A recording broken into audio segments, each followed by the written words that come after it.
Hello, everyone. It is 3:06 on September 9th, 2020 for Lake County Schools LCEA bargaining session. At this time, we'll take roll for Lake County Schools. Chad Farnsworth. Jake Stein. Julie Llewellyn is also here. She's just having trouble with the sound. Linda Shepherd Miller. Dorinda McKinney. Jamie Sidoric. Jeffrey Williams. David Ornstein.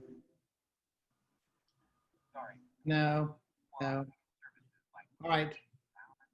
We have members who are on the bargaining committee, and we have lots of people who are guests. The guests shouldn't be talking, should be on mute. And if you have any points, feel free to text me. So sorry, Chad, was there somebody else? Is that everyone for Lake County Schools bargaining team? Okay, and I have a guest with us today, and that's Mr. Scott Ward, our CFO. So that should be us for the Lake County Schools bargaining team. Okay. Stuart Klatt. Kathy Smith. Melissa Newman. Tracy Wood. Kirsten Olafson.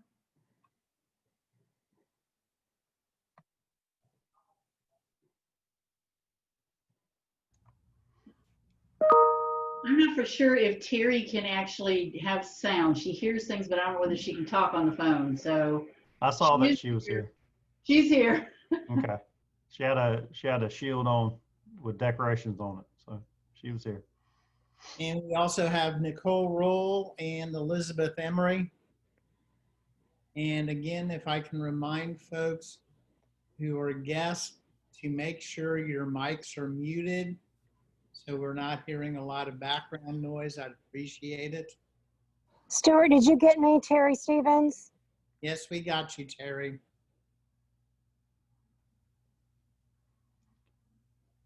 Okay. All right. I think we got the housekeeping done. Stuart, if you want to take off. Okay. I mean, this is kind of, we're still trying to wrap up our 1920 contract. Last I heard, there was going to be an executive session for response on some of our work condition proposals that Kathy had written out. And so in summary right now, there hadn't been any change. School board's not offering any money. So we're looking at work conditions. And I know there was a executive session on August 10th that was to address some of the work conditions. So what kind of feedback do we have on that? Today, as we come back to the table, we did have a couple of executive sessions, and you are correct. We have not ratified our last contract. Then there still is not a compensation proposal for last year. That has not changed. As far as, you know, the discussions of how we're going to proceed, we have discussed that a little bit also. Today, what I'm prepared to discuss and what I thought we were going to discuss was the teacher salary increase allocation. So if we want to turn around and schedule another bargaining session to get right back on other contract issues, then that is fully possible. I just, today, what we're prepared to do because of looming deadlines for House Bill 641 provisions, I wanted to talk about that in bargaining today. Okay, I did notice, let me ask a quick question. I know a school board member made some public comments on the Facebook page that there was a school board workshop on the legislative money allocations. Did I miss a workshop? When did this happen? I'm not familiar with what you're talking about. I don't linger around Facebook a whole lot, so.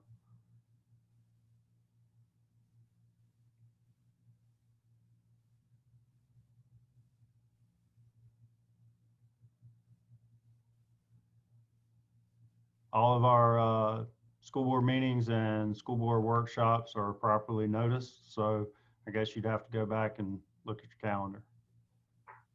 No, this was a statement that a school board member made on Lake County collaboration for teachers. He made several comments. And one that there had been a workshop to discuss this. And I usually keep track of workshops, and I don't recall one ever being scheduled to discuss the teacher pay allocation from the state. So I was just wondering if I missed something. I have no idea what you missed.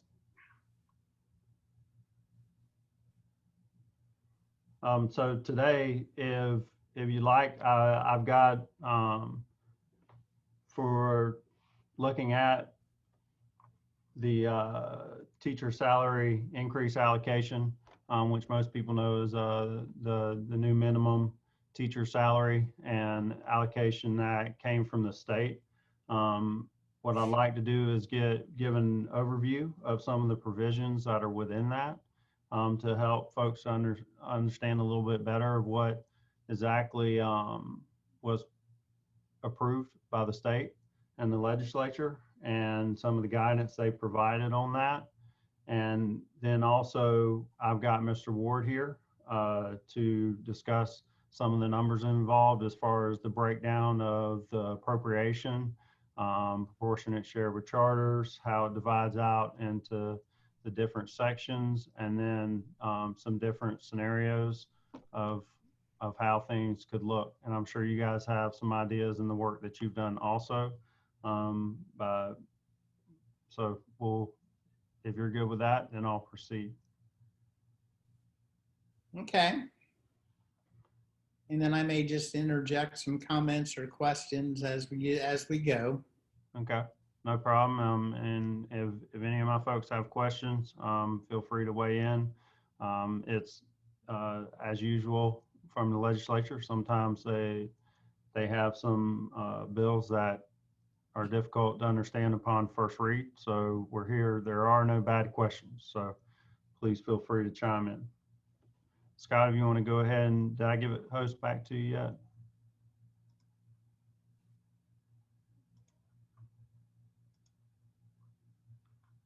I think I got you now.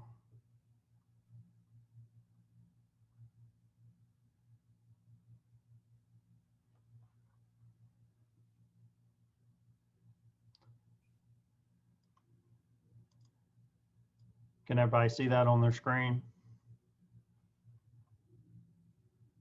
Okay, so talking the teacher salary increase allocation. Scott, if you want to go to slide 1 or 2 rather.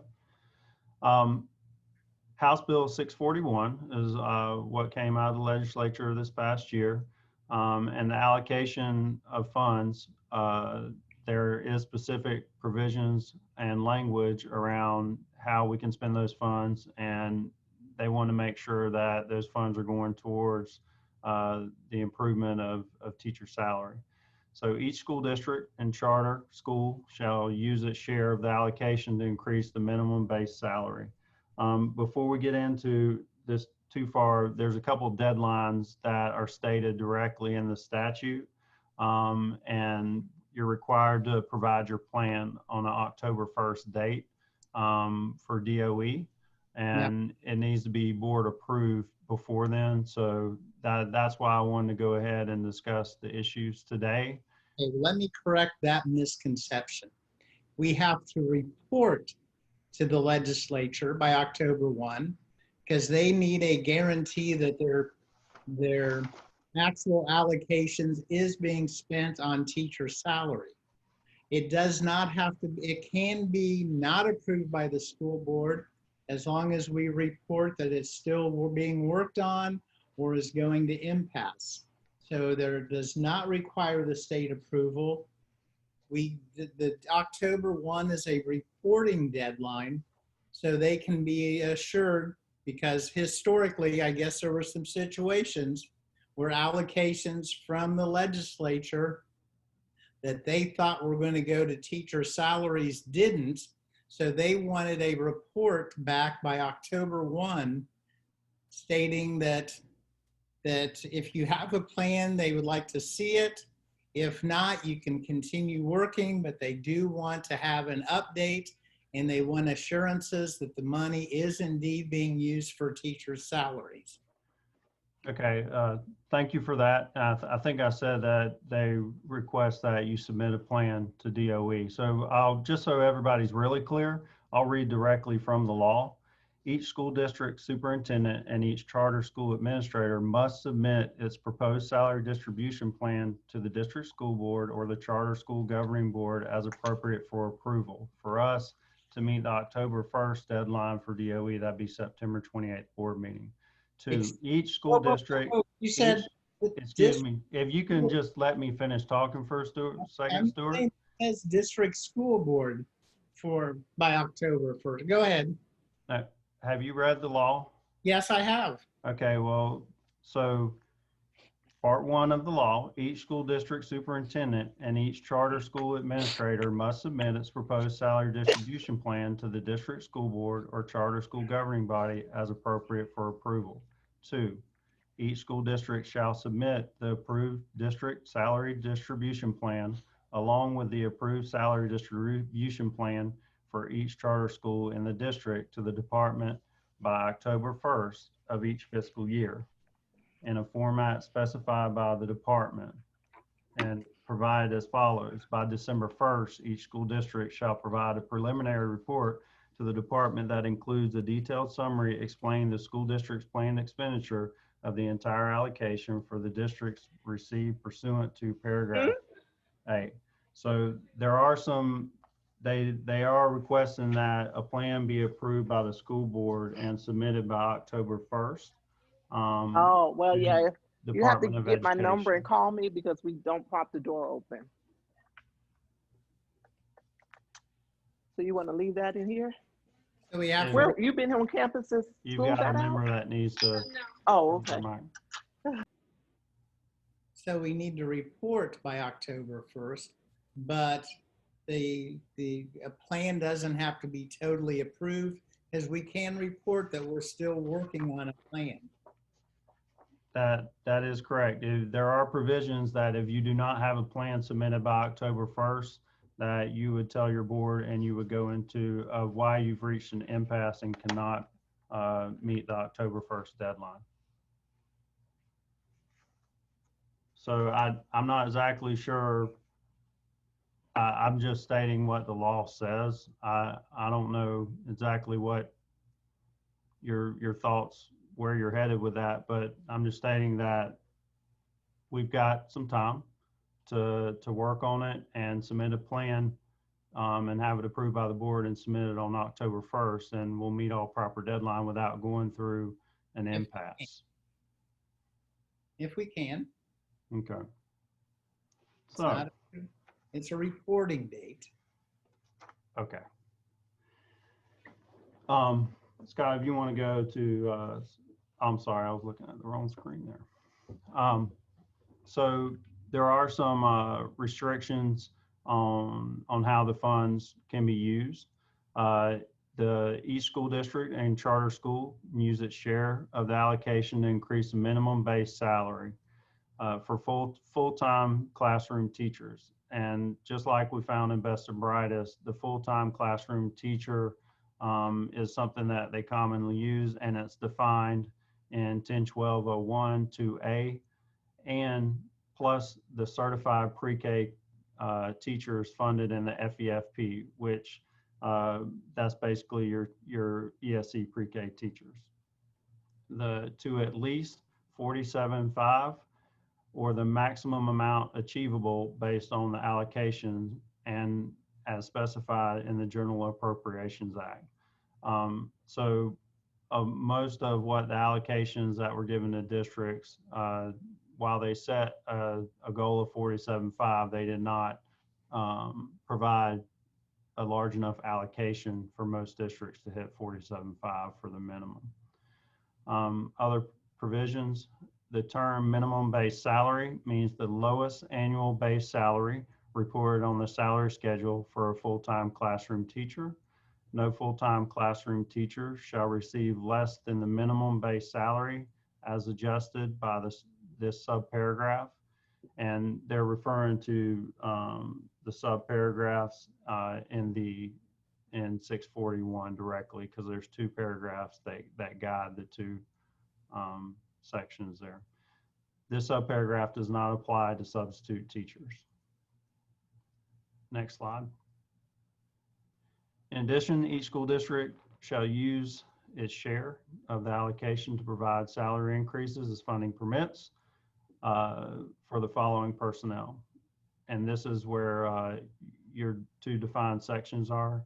A, the full-time classroom teachers as defined in 10-1201-2A, plus certified pre-K teachers funded by FEFP who did not receive an increase or who receive an increase of less than 2% under subparagraph 2, or as specified in the General Appropriations Act, and again does not include substitute teachers or other full-time instructional personnel as defined in the remainder of that definition section from 10-1201 2B through D.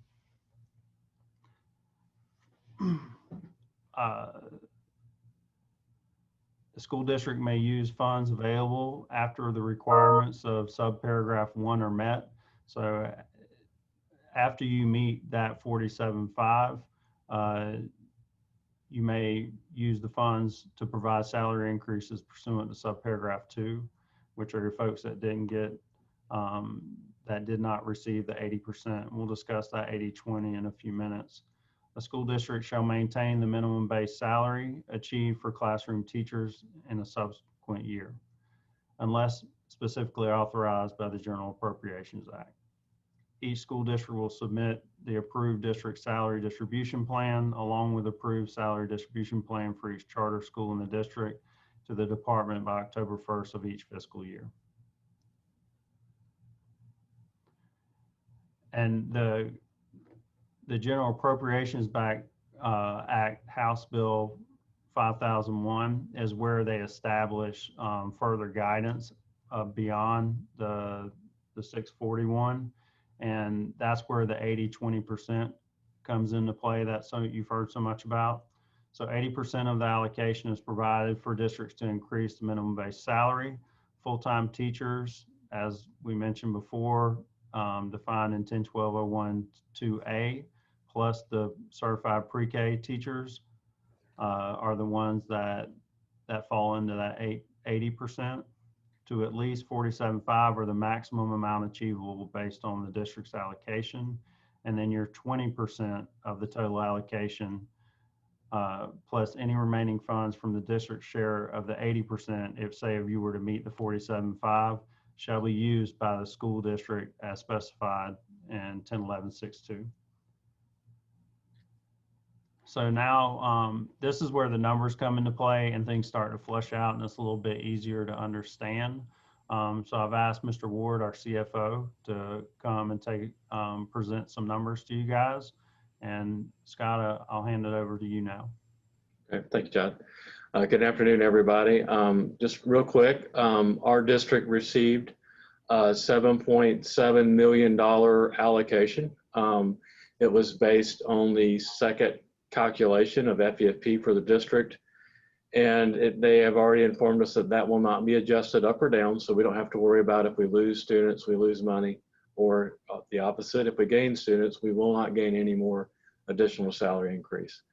The proportionate share for the charters that are non-conversion is $502,000.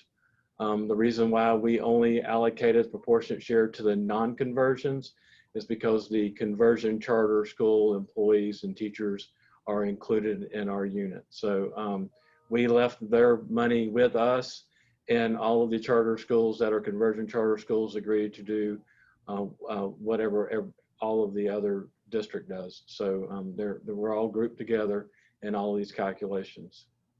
So the 80% that the state refers to for the minimum salary portion, the salary is $4.8 million, and we have a benefit rate of 18.26 this year.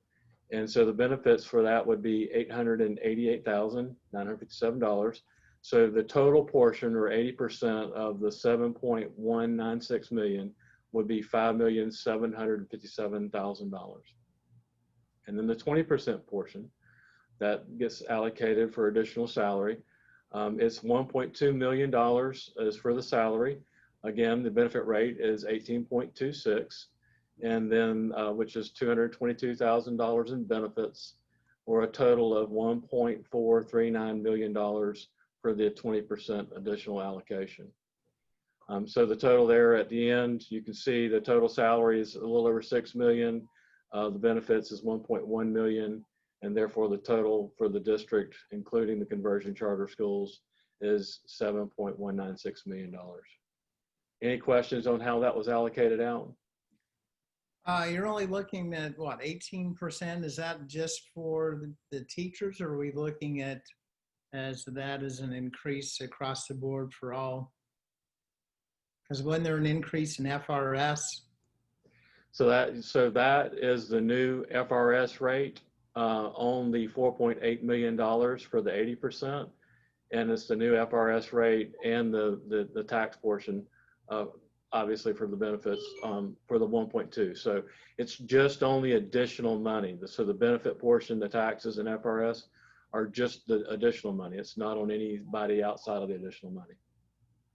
I thought the FRS portion was 10%. It is, but then you got to add this tax portion, and which is Medicaid and Social Security, and then you've got to add the workers' comp, and it comes out to 18.26 this year. Any other questions? Not yet. Okay. So the next slide, 80% minimum salary increase calculation. There are a total of, we did a snapshot of the third day of September, and there were 3,049 instructional personnel. Of the 3,049 instructional personnel, there are 2,576 classroom teachers, including the pre-K ESE, or the pre-K teachers that are funded by the FEFP program. 1,815 classroom teachers are below the 44,750, which would be the calculated classroom teacher minimum for the 80%. And they're eligible for the 80% allocation. 761 classroom teachers are above 44,750 and are not eligible and will not receive any of the 80% allocation. Total actual cost for salary and benefits to move everybody up to the 44,750 is $5,752,245. So right there that gets our 80% right at our calculated amount here, which is the total amount. So 5.757, and the 44,750 gets us to 5,752,000. So it's slightly under, but of course one teacher added at the bottom would more than make up that difference. So it rounds very close to it. If we added anything larger than that, it would go way over. So that's the number we came up with. So any questions on the 80% minimum salary increase calculation? Well, no, I'm going to ask on 1012.01, because doesn't 1012.01 in the definition also include, besides classroom teachers, student personnel, media center, career specialists? Aren't those all included in that overall 1012.01? So when you're looking at the 80%, you're only looking at 1012.012A. It specifies that because I just, Yes, that's in the law.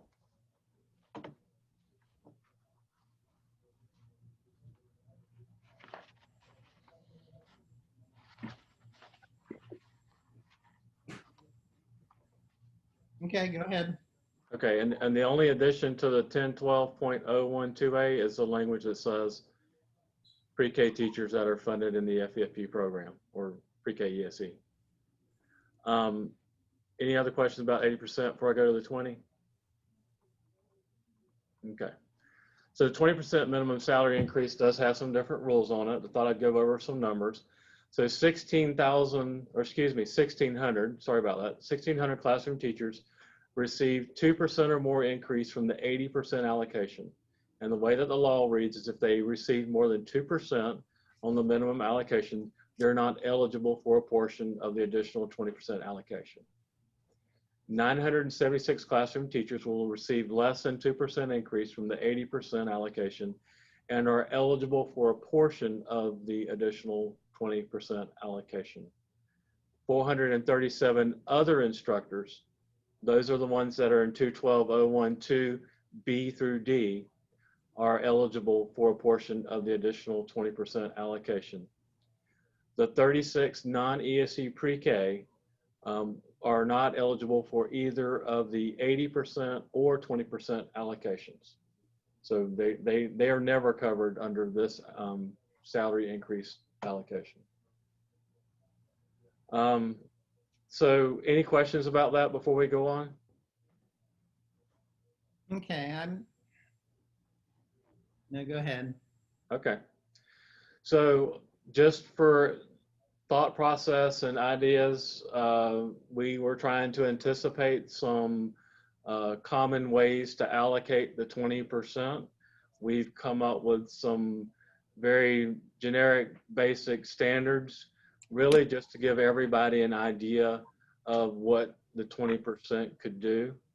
And so in scenario number one, we could increase all other instructional personnel, including those who received less than 2% from the 80% allocation, and non-FEFP pre-K teachers a 2% net increase.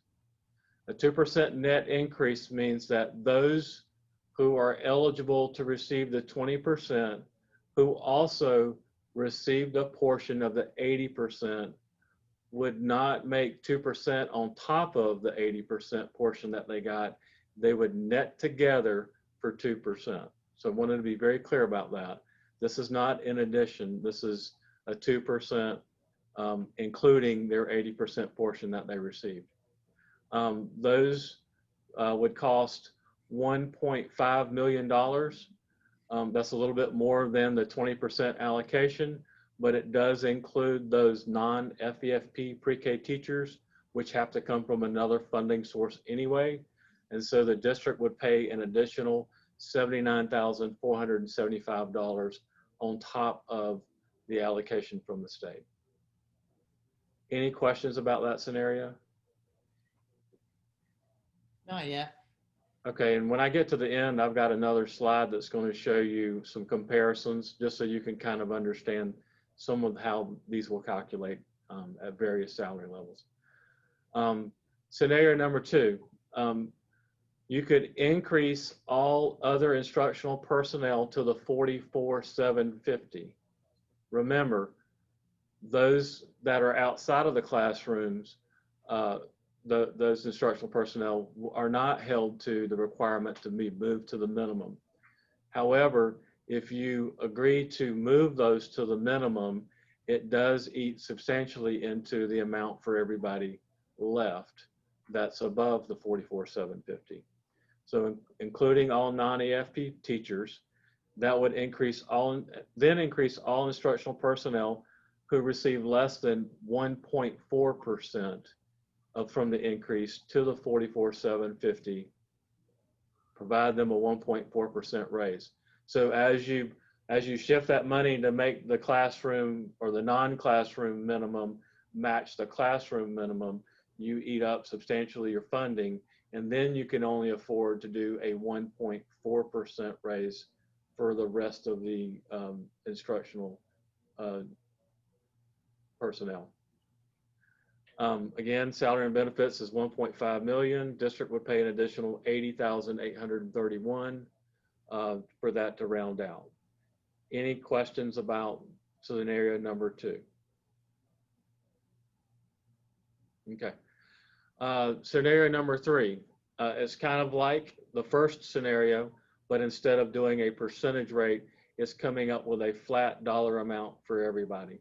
So increase all instructional personnel, including those who received less than 2% from 80% allocation, and non-FEFP pre-K teachers, a $950 net increase. So again, if you got part of that 80% because you're a classroom teacher, you would net that with the $950, so you wouldn't get as much of the $950 until you got 0 of the 80%. Then you would get more you'd get the $950 for the full amount.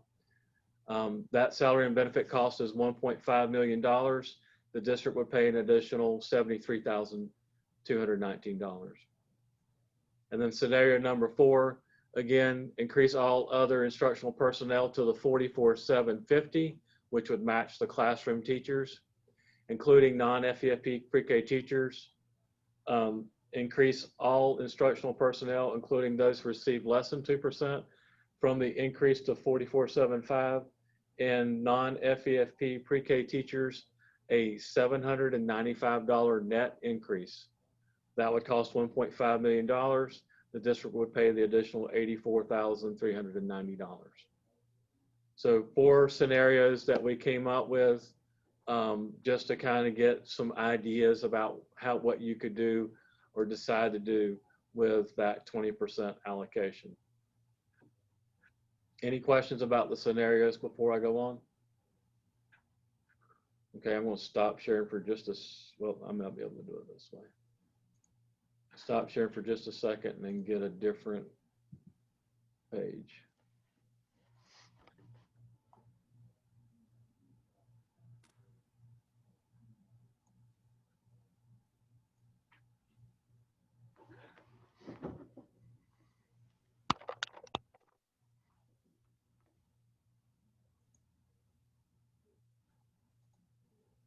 Okay, so here is the classroom and other instructional. It kind of shows you some of the differences in the allocation, the way this is calculated.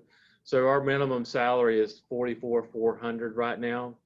In that scenario, classroom teachers would, in all scenarios, would receive the $43,550.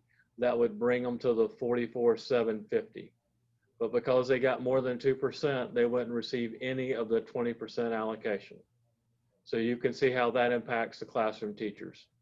In all scenarios, they would get the same. However, instructional, it depends on whether you want to bring them to the classroom minimum or you want to leave them where they are and do something different with their 20% allocation.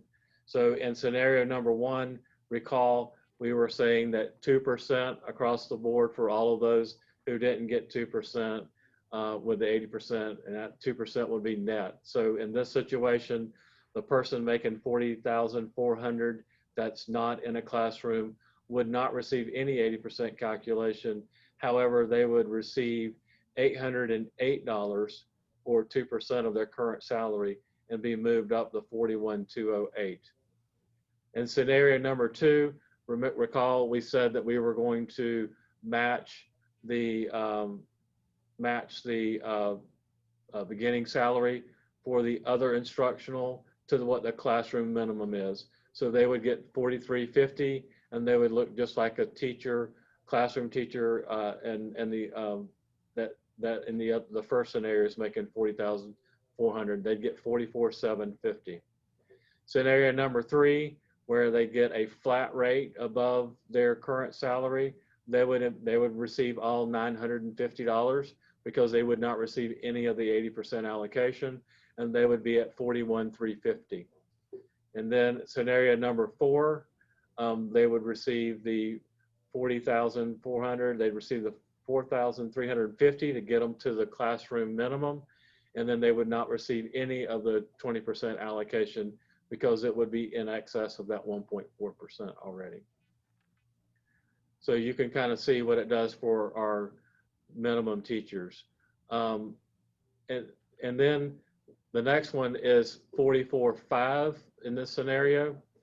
This is less than the teacher minimum, but it's not significantly, it's more than the minimum, but still less than so you can see the allocation.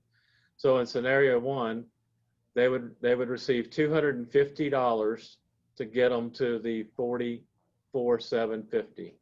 And then they would receive an additional $640 to get them to 45,390. And those two amounts combined would be a 2% increase. Okay. Scenario number two, they would receive $250 to get them to the minimum, the 44,750 minimum, and then they would receive $373 for the 1.4%. So the total between the 250 plus the 373 would be 1.4% increase, and their total would be 45,123. So scenario number three, they would receive the $250 of the 80% allocation to get them to the minimum, but then they would receive an additional $700 to get them to the $950 net increase. And then scenario number four, they would receive $250 for the 80% allocation to get them to the classroom minimum, and then they would receive another $545 to get them to the flat amount for that scenario. And then if we would, because I don't want to go through all of these today unless if y'all really want me to, you can see like we'll do a $50,000 one. Oh, let me go back. Sorry, let me go back to go over the other classroom. Other instructional, non-classroom, other instructional. They would get 80% in scenario one. They'd get 880 on the 20% allocation, which is 2%. If you did scenario number two, they'd get 250, but then they'd get 1.4%, so they'd only get an additional 373. Scenario number three, they'd get the entire 950. And then in scenario number four, they would get 250 from the 80%, and then they get 545 for the remaining portion of the $795. So let's go do a $50,000 one. So they wouldn't receive any of the 80% allocation because they already exceed the minimum classroom.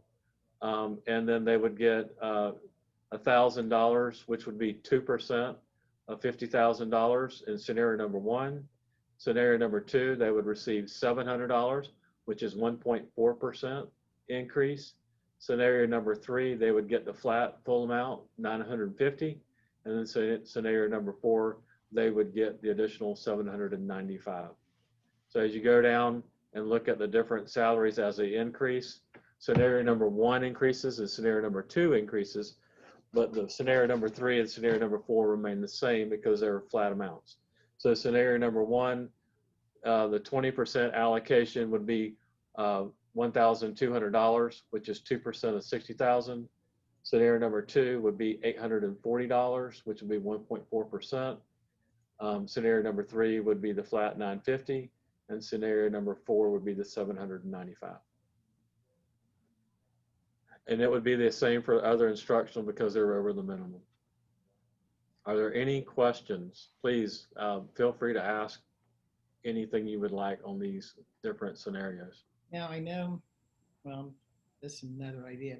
I know from looking at other counties, they're doing a banded approach where folks in this salary range is in the first band and would be one amount increase in say years 2 through 4 is in the second band and would get a different different amount, and then the third band And so by doing a banded approach, we're not necessarily flattening our overall salary.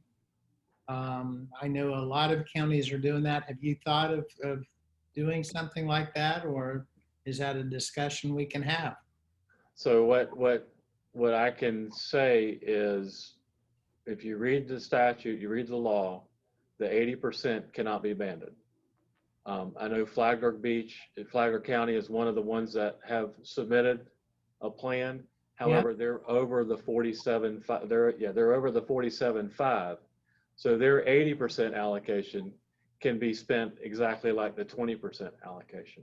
So what they've chose to do, my understanding is they're banding that, which I don't think violates the statute at all because they're over the 47.5. But all of the counties that are under the 47.5, I don't think they're following the law. And that's because it specifically tells you what the minimum classroom is. It defines that, and that is the lowest point on your salary schedule. So if you've got 5 bands, you can't do that. If you've got 5 bands and they're below, if more than one's below the 47.5, to me, you're violating the law.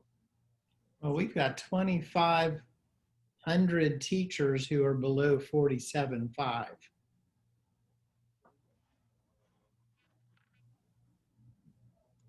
I don't disagree. And we have 398 that are at 40,400 and another 172 that are 40,900. So the fact that our salaries are so low, it really puts us behind the 8 ball. I know Polk County is doing a banded approach too. I think they're negotiating on that. Have you talked to the finance officer at Polk? I've listened to several finance officers talk about offers being made or proposals being made by the union leadership to band, but in our conversations with the finance council, that includes staff from the Department of Education, we don't see how that's going to be meeting what the law says. It says the term minimum base salary means the lowest annual base salary reported on a salary schedule for a full-time classroom teacher. And I don't know how you can have more than one be the lowest.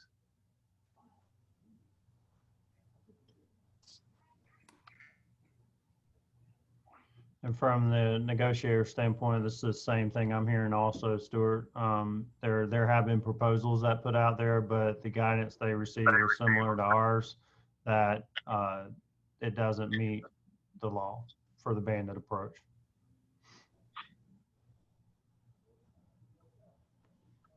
I just know there's a lot of talk in that approach right now.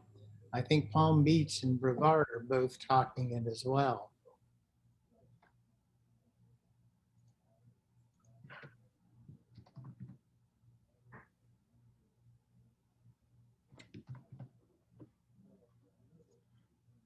One of my questions, I guess, would be the fact of,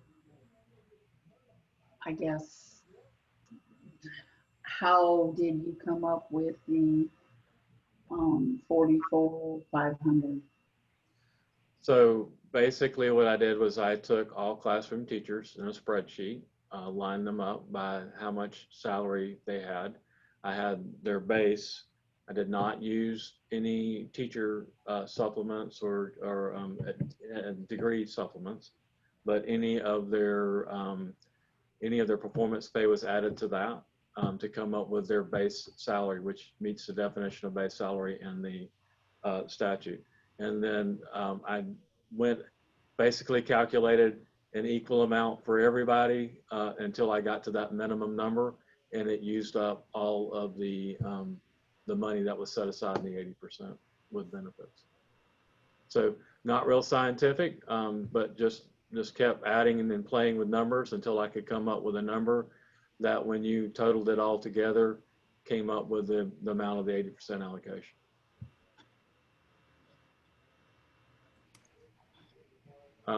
I'll be happy to forward this email to you guys.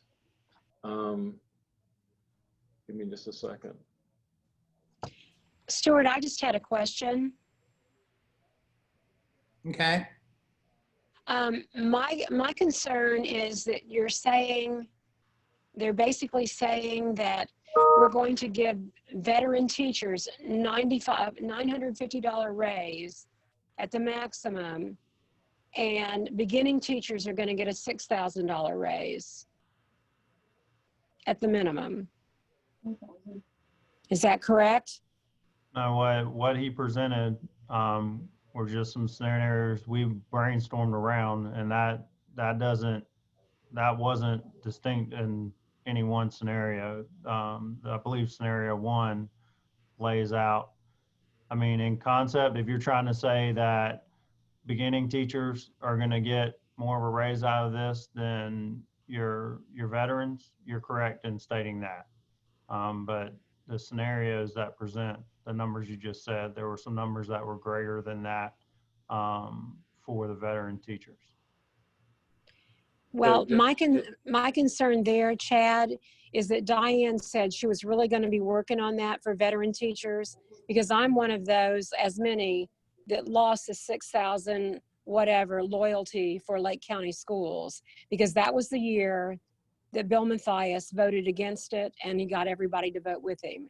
So I lost my 6,000 loyalty to Lake County schools. And I'm very concerned about that because I lose it for the rest of my life. And now on this short end of the stick, it looks like it's not going to be good for me either again. So I don't know if I'm supposed to stay here till I'm 80 or what. As much as I'd like to have you till you're 80, Terry, I wouldn't recommend that for yourself. But you know, all we can do is act within the constraints of the law and 641 that they gave us, along with the conforming bill. So it does. I mean, the intent of the whole bill is to raise the minimum teacher salary. So you're correct in this particular instance with this bill that it does provide larger amounts at the bottom of the scale. But the superintendent's not going to leave us out. She's still going to be working on it, even if we don't get it this year, right? I can tell you the superintendent is always interested in providing you guys with additional compensation whenever she can. Okay. Thank you. And just for clarification, Chad, so a beginning teacher will get a $4,350 raise, $4,350, and not, you're absolutely right. The top teachers in scenario number one, because it's using a percentage, puts more of an increase, dollar amount increase at the top, but it's still not as much as the beginning teacher jump to get to that base salary. So if you're making 60,000, I'm sorry, I don't know what you're making, but I'm just saying a teacher at the top's making around 62. If you're making 60,000, you're going to get a $1,200 pay increase versus that fairly new teacher that's going to get the $4,350. But that is exactly how they wrote this law. So. And I guess, I don't know, I'm not a math person, which is why I asked where you came up with to have the 44.5, Scott. And I guess that's where, I mean, the explanation to me, what you said didn't really make sense as to why, for example, then why is it 44.5 then instead of like 42 or 43 or whatever? What was the, why is it 44.5? Instead of being a lower amount, like 43 or whatever. Okay, so can y'all see the spreadsheet that I just shared? Mm-hmm. Mm-hmm. Yes. Okay. So here is their matrix amount, here's their offset, their performance pay, and that's how you calculate their base salary. So when you take their base salary and you come up with the 44.75.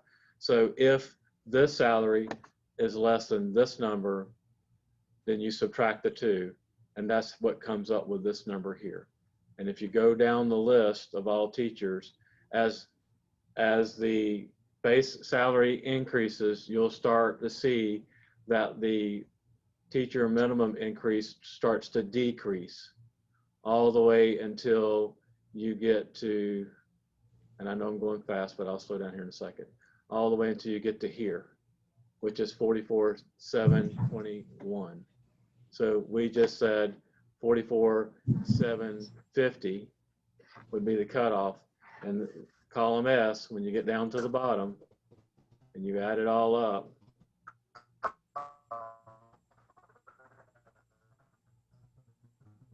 it's $4.8 million. Then you add the 18.26 benefit rate, and it comes to, comes to $5,752,000. And that's how it's calculated.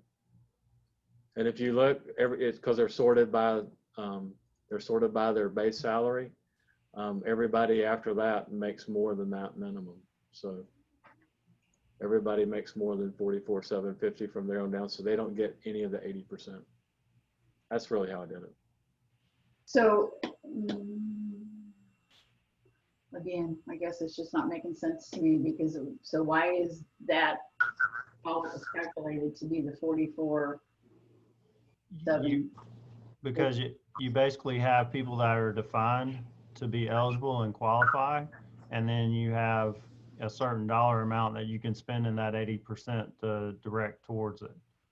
So once you define them and use the amount of the 80% and laid it against how far down that goes to hit a base new salary, that's why.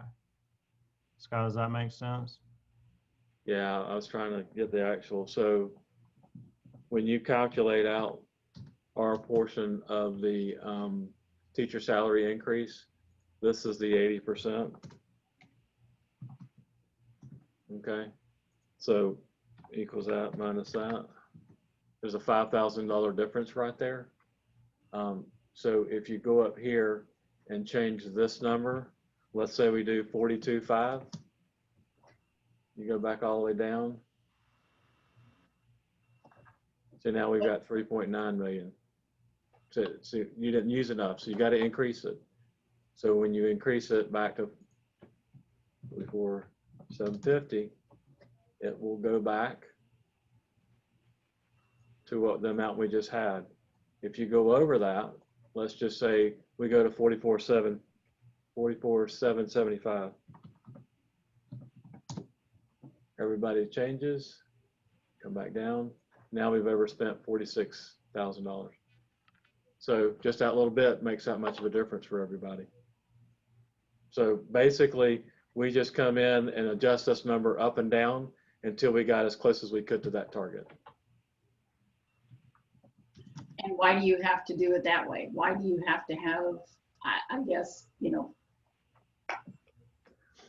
so much top? Because I'm following the statute. Out the 80% or whatever. I'm following the statute that says 80% of the funds have to be used this way. And that's the way that I'm using them. I'm using them to increase the minimum classroom teacher salaries. And so I've got to use 80%. I can't use more, and I can't use less on the teacher base salary because I can't use the 20% to make the teacher base salary any higher. The statute won't let me do that.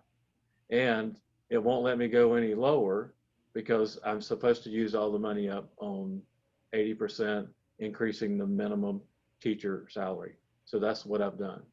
So the statute really sets it on. The statute is almost a formula for the 80%. This is what you do.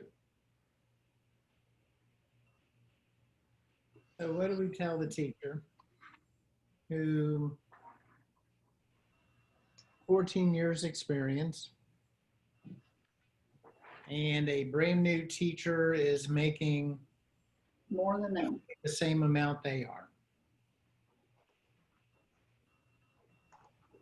I mean, I really don't think you're going to have to tell them a whole lot because it's the law, and this is the intent that they created this law. I mean, I definitely think you need to tell them it's not LCEA's fault, and I definitely am going to tell them it's not Lake County Schools' fault or the school board because we're following the law, and this was what was given to us. So we're trying to make, you know, the best out of the scenario that we were dealt from the legislature.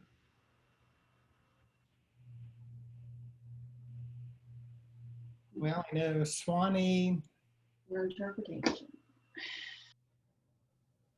What is you guys' interpretation then, Kathy?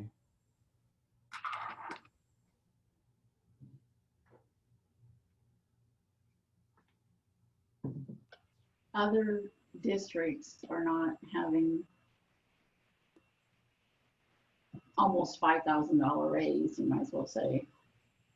And we did this before in Lake County, that we gave the beginning teacher salary a larger raise and then bumped everybody up. So the compression was poor. And now this is going to be the same thing, that the compression is going to be that much worse. So how are we going to retain teachers when this is what we are doing?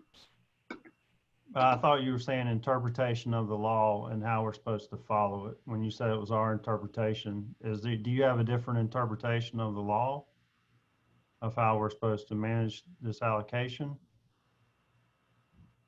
That there should be more of a gap in between some of these.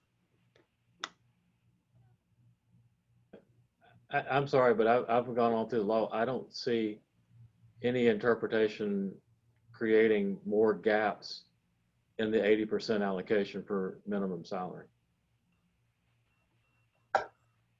Well, it's still creating a lot of smaller raises to certain people. No, that I don't disagree with. Then that's the math. And that's the hand mover dealt with. That's per the law. I don't think anybody thinks this is a great idea, but it's a law and we have to follow the law. well, I But know it also says maximum amount achievable. So do we have to go to that large of an increase? 80% of the funding has to be used to increase the minimum teacher salary. And the minimum teacher salary is one number, the lowest. So I don't know any other way to do that. I don't think logically you can do it any other way and follow the law. Well, Swanee did a banded approach and had it, they've had it since July 15th and it went into effect. I haven't heard anything back from them. So I'm just, the banded approach may be an idea that we want to look at. Well, I think we've come up with some scenarios that we feel like meet the law.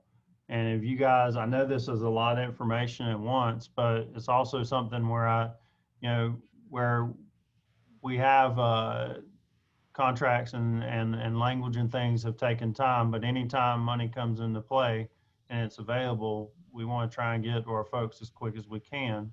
So I feel like it's something that I want to provide you with the documents that we share with you guys today. And basically, if you guys have some other proposal, then I'd like to see it and we can come back, and reconvene as quick as we can and see some proposal from you guys. But as far as these were some of the scenarios that we came up with and still meeting the letter of the law. I do think that there have been a lot of proposals that, I'm not saying our minds were closed to banded approaches of it. Because we looked at a lot of different ways to do it that were probably way more creative than the banded or what we've looked at today. But when it came down to it and having to follow the law, these were the scenarios that we felt like were most reasonable. So if you guys have some other ones, we'd definitely be interested in entertaining them. Can I ask a question? Sure. Can you put back on the 4 options that show the payouts and also what the district would have to kick in to make those minimums? Is it showing the? Yeah, the next, I think it was a couple after that. And in those scenarios, all of them hovered around that 80,000 on the kick-in, and Okay. that was the live and learn from best and brightest, where we had a lot of upset pre-K people, and because we felt like the difference to include them was less than $100,000, that was something that we could definitely work with. So that's where those numbers arrived at. Okay, so I get all of the 80%, 20%, the legal stuff, and how you've come to these numbers. Mhm. Are you saying that all the district has to contribute is, I think the highest one was maybe 83 to 84,000. I think it was option 4. They're not willing to contribute anything else towards any other kind of raise for teachers. I'm not saying that at this time. What I'm saying is, as far as what we want to manage with this minimum teacher salary and get tied up in this, that is what it is.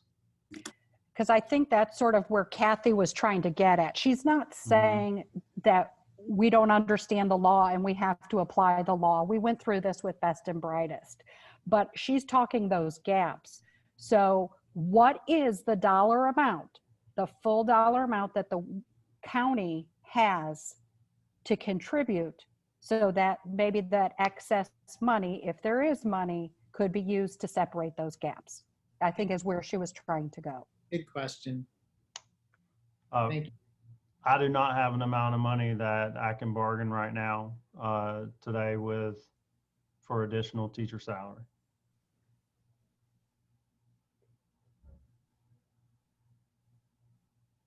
Now, how many, I think Scott might have mentioned it, that some of these teachers would fall under different funding sources, Title I, or that would take them out of the mix per se. So how much of that was figured into your proposal? So what I was referring to there, Stuart, was the additional amount of money that would be paid on top of this, the 80,000, 70,000, 80,000, depending on which scenario you would go with, would come out of general fund dollars. It's not other funding sources such as a Title I or a Title II or anything like that. So in this program, all of the money that is being used is coming directly from the one source. So it's not being used from Title I or Title II or any other. And the reason being is because it's a state mandate that we do this. Our understanding is, because it's a state mandate, that it's a supplemental versus supplant issue.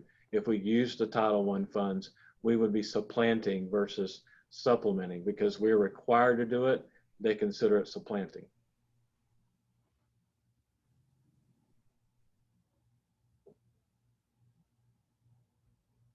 Okay, just asking. And I will tell you, we looked at that, and it's not substantial. There aren't that many. I mean, there are some, don't get me wrong, but there's not a substantial number of classroom teachers that are that would qualify for this, that are paid out of federal dollars. Well, ROTC would be. That's how many ROTC people we have in the district. Mm, And they're already over the 47.5, I believe.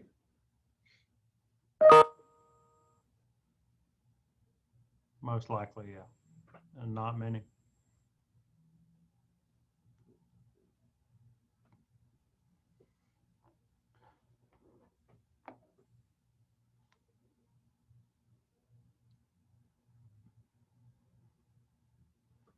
So in looking at the bill so far and stuff you guys done prior to today, of course, I mean, are there any thoughts that you guys came into this with, other than just hearing that the other districts have been presented banded approaches? Or?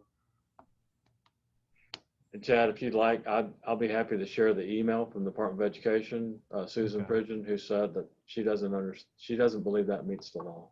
Okay. And she's a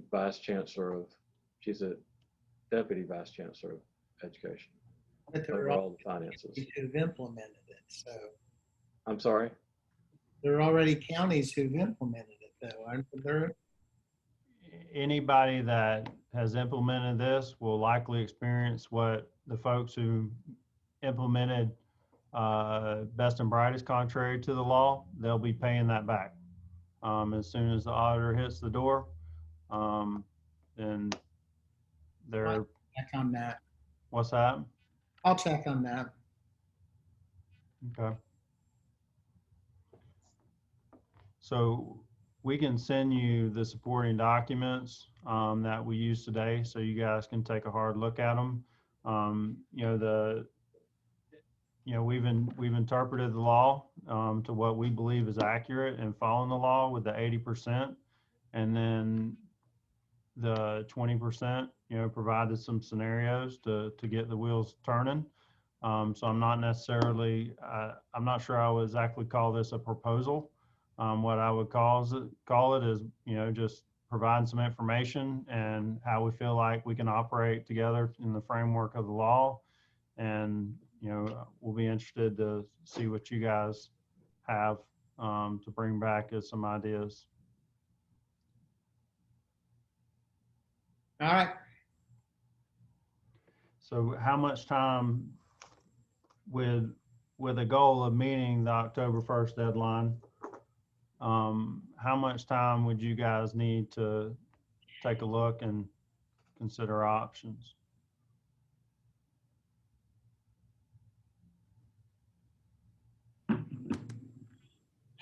Gee, there again, I would love to have started back in earlier, but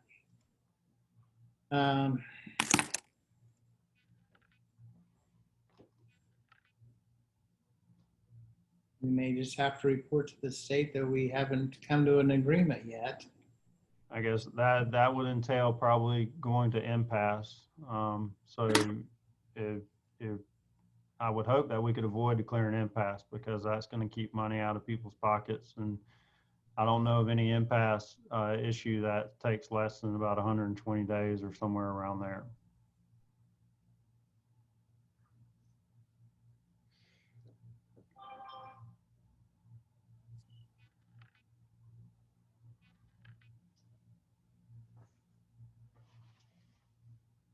We're going to get together next Wednesday.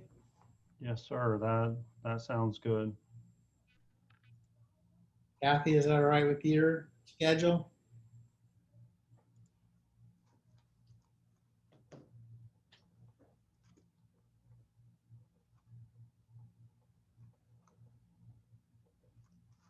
We do have something planned. Yeah, we got a meeting with her that morning, so that afternoon. We have one in the afternoon too, because we switched it from this Wednesday to next Wednesday.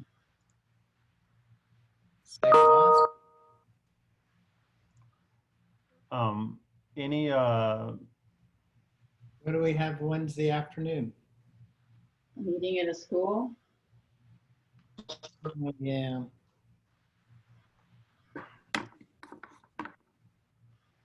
Okay, then what about? Hang on, maybe they'll text me back.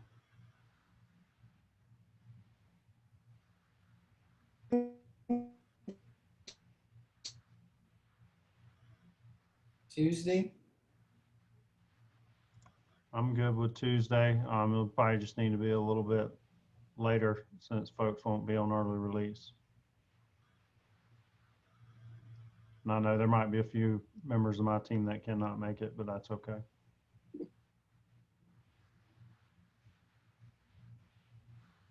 Well, let's Kathy, 10 Tuesday. Hold on.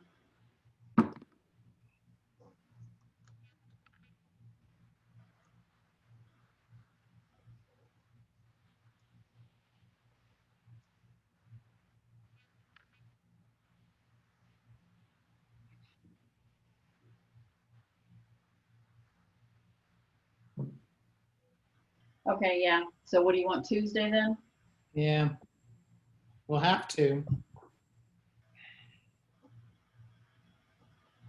4 o'clock. Does that give everybody enough time?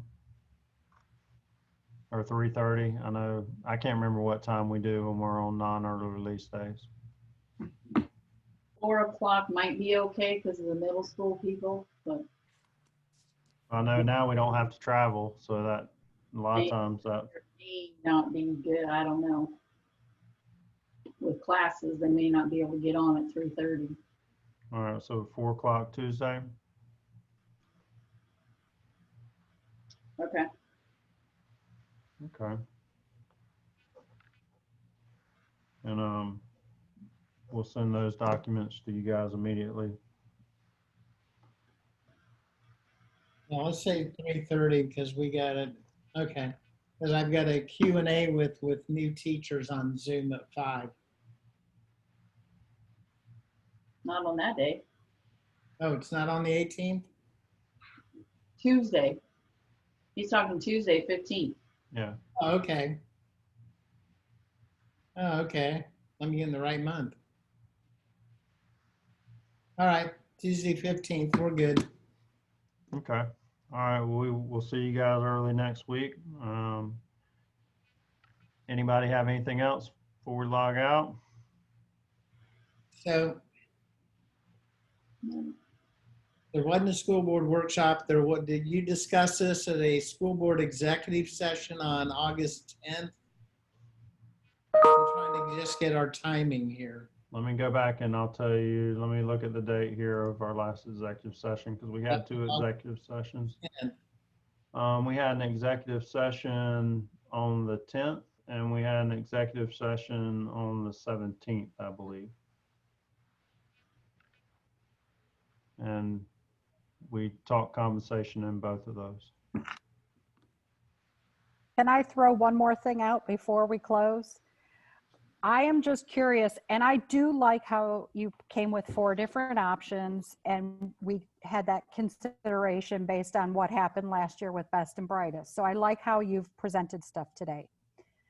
But I just want to make sure that if we come to conversations next Tuesday, and the county has said we're going to throw in that $73,000 or $83,000, is that all they will commit to? And I think we need to know that sort of early on, that if we finalize this, are they thinking we're done and then there's no more bargaining for the year?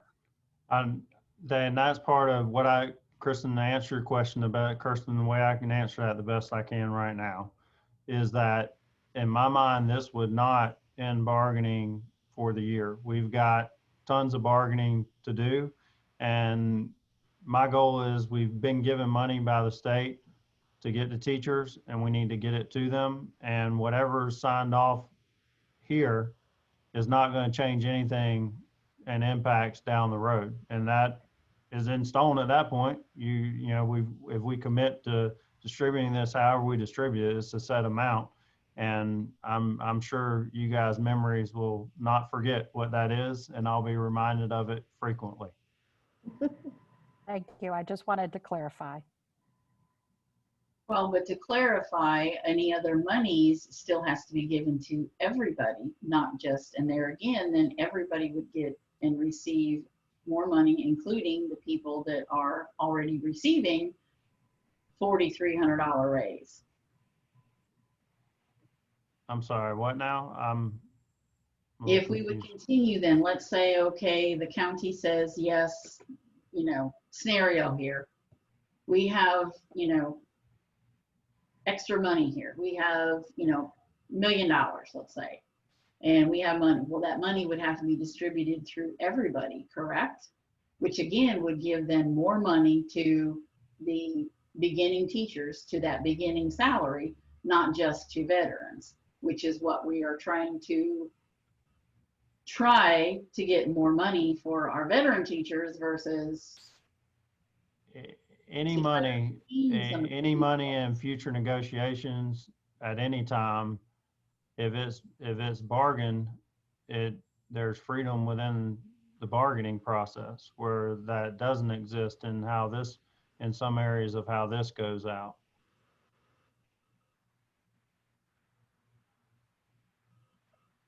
And I believe, Chad, you can correct me if I'm wrong, but hasn't the Department of Education waived all performance pay for this year? And I think that's what you're alluding to, Kathy, is we'd have to distribute it based on performance, but I believe that piece has been waived this year. That is correct. It's in one of their FAQs.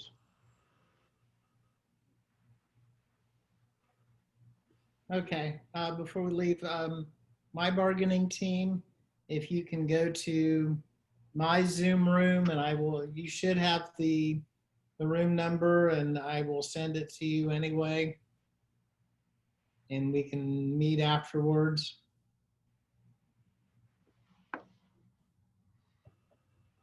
Okay. But Stuart, I just wanted to say, if you guys get together and come up with other alternatives and need some assistance in calculating it, I'll be happy to help you guys at any point in time. Oh, thank you, Scott. I think that'd be a great idea. Yeah. Because I know it's not easy. It ain't easy, you're right. No, it's not. And the legislature doesn't want it to be easy. Well, if anybody doesn't understand, it's them. So. Yeah, we've banged and scratched our head over this for many hours also. So if you find yourself doing that, don't feel bad. And I know a lot of this also is difficult to do in Zoom. So if you guys need to come in for assistance, then we can definitely do that also. Just not in a bargaining standpoint, of course, but in the essence of exchanging facts and helping sift through the data. Because I know Brevard, what made the negotiations so much easier, they actually worked with the county and did a workshop. So they sat down together and came up with a plan. So I'm going to look at their plan to see what they came up with, because they did it as a workshop between the union and the county working together on their plans. So. And that came highly recommended. So. Okay. Well, anything that you see floating around out there, just shoot it our way for sure.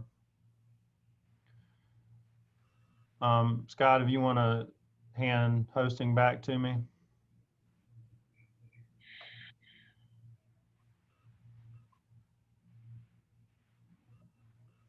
Okay.